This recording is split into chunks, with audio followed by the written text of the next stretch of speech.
ایک خدا کی عبادت کرو، اس ایک خدا کی عبادت کرو۔ رسول اللہ صلی اللہ علیہ وسلم نے توحید کا علم بلند کیا اور لوگوں کو بتایا کہ اس ایک خدا کی عبادت کرنی ہے، اس کے سوا کسی اور کی عبادت نہیں کرنی۔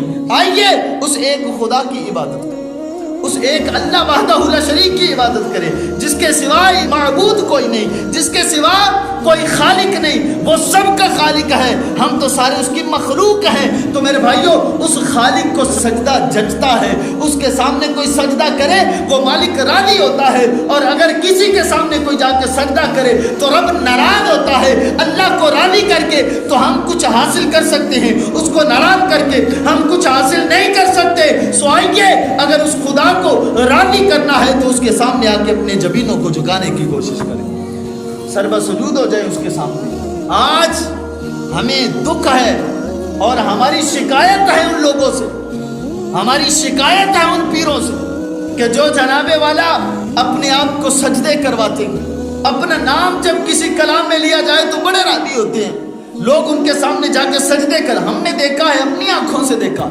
آپ بھی ان کو جانتے ہیں، میں بھی جانتا ہوں۔ بہت سارے ایسے لوگ ہیں کہ جن کے سامنے جا کے کیوں نہیں روکتے، یار ان کو پیر صاحب کیوں نہیں روکتے، کیا مسئلہ بن گیا؟ کیا کوئی آپ کے سامنے آ کے جھکے گا تو زیادہ عزت ہوگی؟ نہیں نہیں نہیں میرے بھائیوں، ہم کیا سمجھتے ہیں کہ عزت اس کی ہے جس کی عزت لوگ کریں؟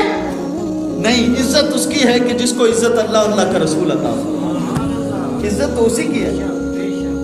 آج یہ اگر 4 دن کا میلہ آپ کو نظر آتا ہے کہ ہماری واہ واہ ہے، ہماری بلے بلے ہے، لوگ ہمارا نام لیتے ہیں، ہمارا نام جپتے ہیں، ہمارا ذکر ہوتا ہے، لوگ ہماری بات سنتے ہیں، تو میرے بھائیوں اس کا مطلب ہرگز یہ نہیں کہ کل قیامت کے روز آپ سرخرو ہو جائیں گے۔ نہیں نہیں، قیامت کے روز سرخرو وہی ہوگا کہ جس کو عزت اللہ کا رسول عطا فرمائے گا۔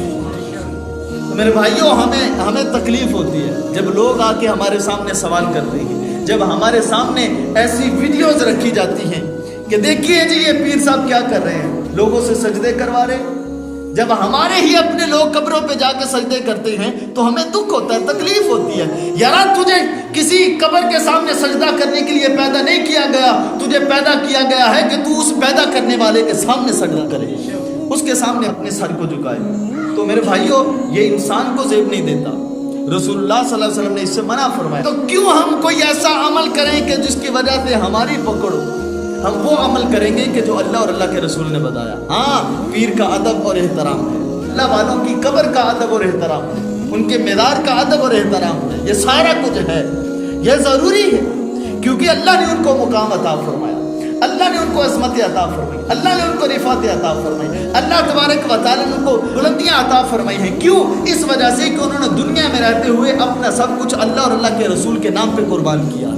تو جب کوئی اللہ اور اللہ کے رسول کے نام پہ اپنا سب کچھ قربان کرتا ہے تو پھر اللہ اسے عظمت ضرور عطا فرماتا ہے، لیکن اس عظمت کا مطلب یہ نہیں کہ اس کے سامنے سجدہ کیا جائے۔ یہ بھی یاد رکھیے کہ ہم کسی سے نہیں مانگتے، ہم کسی سے، یہ ہمارا عقیدہ ہے، ہم کسی سے او بھائی ہم کسی سے کیوں مانگے؟ ہم مانگیں گے تو اللہ کی ذات سے مانگیں گے، ہم مانگیں گے تو اللہ کی ذات سے مانگیں گے۔ ہاں، ہم یہ ضرور کہتے ہیں کہ مالک یہ تیرے برگزیدہ بندے ہیں، ان کے توسل سے ہماری فلاں خواہشیں پوری فرما دے، یا ہم ان سے کریں گے کہ ہماری سفارش کر دے رب کے سامنے۔ تو اڈی تو منی جاتی ہے نا، کیونکہ انہوں نے رب دی منی ہے نا جی، تو جڑا رب دی مندا ہے اللہ بھی وہی مندا ہے، رب بھی وہی مندا ہے۔ سو میرے بھائیوں، مانگنا ان سے نہیں، مانگنا کس سے ہے؟ خدا سے، مانگنا اللہ کی ذات سے ہے، لیکن یہ بزرگ یہ وسیلہ کے طور پہ ہم پیش کر۔ ہاں، اگر کوئی وسیلے پہ ہمیں آ کے بات کرے تو پھر بھائی ہم سینہ چوڑا کر کے کہیں گے کہ آؤ، جہاں کہو گے ہم بات کرنے کے لیے راضی ہیں۔ تو اگر اللہ کے برگزیدہ بندوں کے وسیلے سے اللہ قبول کرتا ہے تو پھر رسول اللہ صلی اللہ علیہ وسلم کا وسیلہ کتنا کام آتا ہوگا۔ اس لیے ہم کہتے ہیں کہ مجرم ہو تو مشکوں سے دھوتے ہوئے آؤ، اور در تواب پہ روتے ہوئے آؤ۔ قرآن میں موجود ہے توبہ کا طریقہ، پر میرے آقا کی دہلیز سے ہوتے ہوئے آؤ۔